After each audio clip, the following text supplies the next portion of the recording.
Eto na mga idol, ang isa sa pinakamaporma at perfect na adventure scooter pang long rides. Ang bagong SYM motorcycle Husky ADB 150. Kita naman yung kanyang front face design, super astig, di ba? At pagdating sa quality at pagkakabuild nito, masasabi natin isa to sa pinaka-premium at elegante ang kanyang style at design. Mga idols, itong ating Husky ADB 150, may tatlong color tayo pagpipilian dito. Color white, black, at gray. Makita naman po ninyo, tahimik din yung kanyang engine, ano? At talagang perfect din ang sound test ng kanyang pinaka-muffler. Itong bagong model na to ay perfect pang on-road or city ride. Kaya mga idol, kung kayo po ay nagbabalak maglabas ng bagong adventure scooter, dapat ilagay nyo sa listahan nyo to at isa sa pagpipilian mo na pinaka-pogi at guwapong adventure scooter ngayon sa Pilipinas. And mga idol, sa aking personal test ride sa unit na to, ako po ay talagang gulat dahil napaka-stable niya, especially sa top speed. At sa acceleration naman, bibilib ka rin dito. Ang model na to ay merong ALE o ALEH or anti-lift system. Kaya talagang super stable ang ating rides para dito. At di lang yan, merong test ride dito. Top speed, umabot ang 129 to 130 km per hour. Mga idol, di ba? Napakatindi, no? Yon mga idol. Husky ADB 150 from SYM Motorcycle, made in Taiwan, European model, suwabe. Ang ganda talaga niya. And perfect talaga yung pagkakagawa sa kanya, ano, from the stability, yung kanyang suspension, astig din, and sa speed, mabilis din siya. Plus, yung pagkaka-built niya talaga, talagang sulit ang ating babayad dito. Ayan mga idol, yung ating brand new model. And kung kayo po ay, alam niyo na, gusto niyo maglabas ng adventure scooter, isama niyo ito sa listahan niyo at i-check niyo yung kanyang personal appearance. Talagang pogi din talaga. Astig, di ba mga idol? And mga idols, ng ating i-ride to, isa sa aking napansin din, ang lambot ng kanyang throttle. Easy to squeeze at talagang bibigay sa iyo yung acceleration na hinahanap mo. Plus, siyempre pa, dahil sa kanyang pormahan, ano, talagang mapapatingin lahat ng mga tao sa inyong dadaanan. And pagdating sa kanyang engine performance, talagang sulit na sulit. 149.6cc ang kanyang total displacement, single cylinder engine, 4 valves kaya malakas, liquid cooling na rin kaya matipid sa gas consumption, fuel injection at CVT transmission. Compression ratio nito 11.2 by 1, 4 by stroke 57.4 by 57.8 mm, at ang kanyang max power 14.5 HP at 8,000 RPM, and sa kanyang arangkada torque niya 14.5 Nm at 6,000 RPM. Talagang mamamangha ka rito, mabilis siya mga idol, at perfect yung kanyang acceleration with claim top speed na 129 to 130 km per hour. Talagang hanep to. Siyempre pagdating naman sa ating chassis, dito kayo bibilib. With conventional telescopic ports, meron pang rubber boots cover yan para pag sa mga dumi hindi kagad papasok sa ating tube. At pinartiran yan ng monoshock. Horizontal yung pagkaka-design niya, no? Ang nakakabilib dito, ang ganda ng bounce mga idol, especially kahit meron kang passenger, perfect din to. Well, para naman sa ating pinaka braking power or stopping power nito, ang front brake ay equipped ng single disc 2-piston caliper with anti-lock braking system. Alam nyo naman, pag meron tayong ABS equipped, napakaganda niyan. Emergency brake, solid na solid, hindi ka talaga magla-lock up.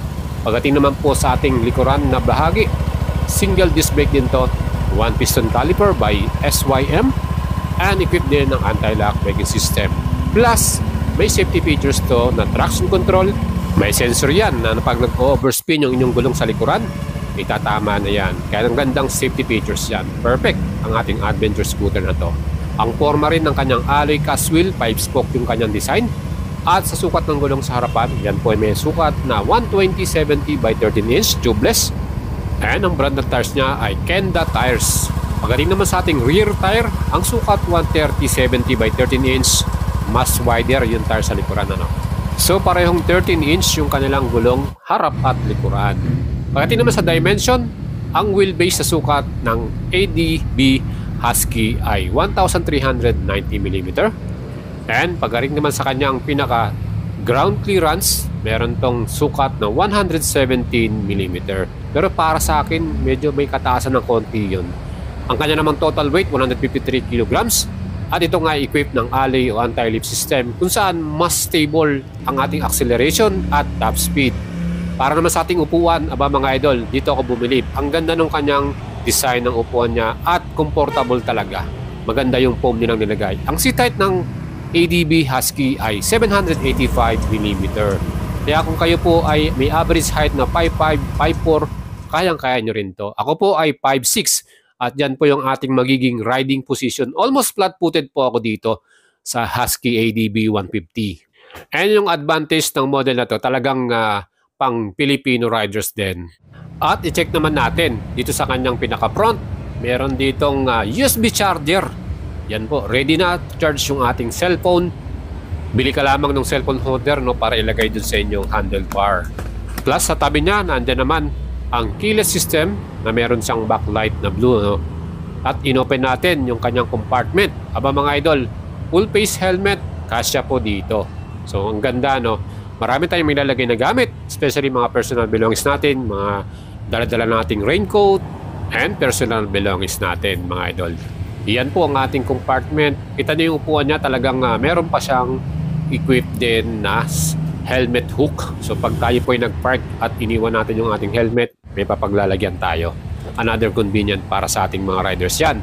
Well, mga idols, ang kanyang location ng gas nating na tangke ay nandito sa gitna. At i-open mo yan via keyless. Ayan, mga idol, meron tayong fuel capacity or gas volume na 15 liters.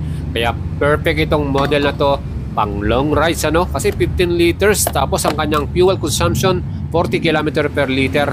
Malayong malayo na yung mararating natin dyan. Back to back na yan, do diba?